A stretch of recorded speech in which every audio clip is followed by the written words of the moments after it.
Bună ziua! Bine v-am găsit! Bine ați venit! De la surprizele sălăjenilor suntem. Doamna Regina? Aici. Am înțeles că e ziua dumneavoastră azi. Da. Avem o surpriză. Vă rog asta. Avem și melodie, după aia și mesaj. Cine o ajută aici? Maia.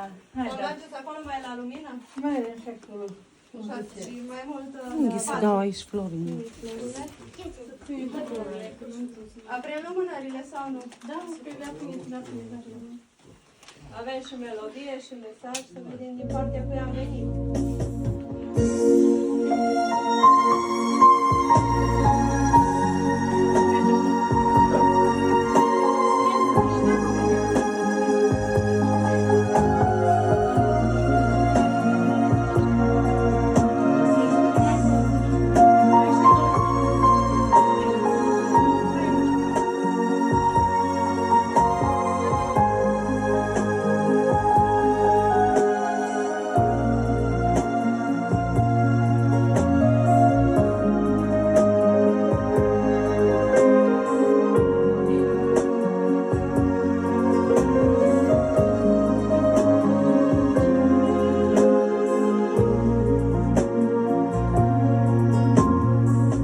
Când ești trist în suflet și împovărat,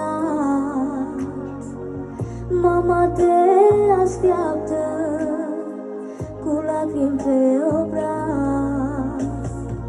Când greul te lovește, mama va veni să șteargă lacrimile, numai ea va ști. Mama e darul prețios venit de la Iisus Hristos. Ea e cuvântul cel mai scump rostit vreodată de-un copil. Mama mamelor e Iisus Hristos, El poartă de grijă la copii toți. Mama e darul prețios venit de la Iisus Hristos. Ea e cuvântul cel mai scump rostit vreodată de-un copil. Mama mamelor e Iisus Hristos, El poartă de grijă la copii toți.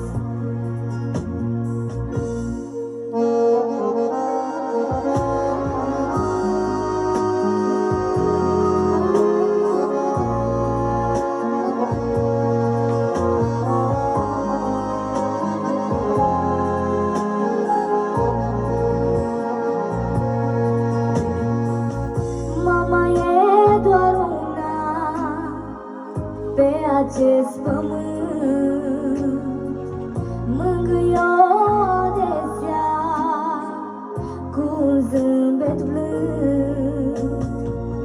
Cât este cu tine, poți să o mai alin, dar va veni un mâine când după ea suspin. Mama e darul prețios venit de la Iisus Hristos.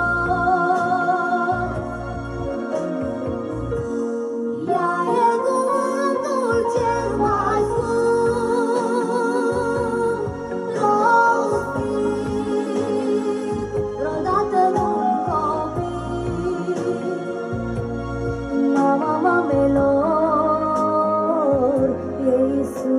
Hristos, El poartă de grijă la copiii tăi.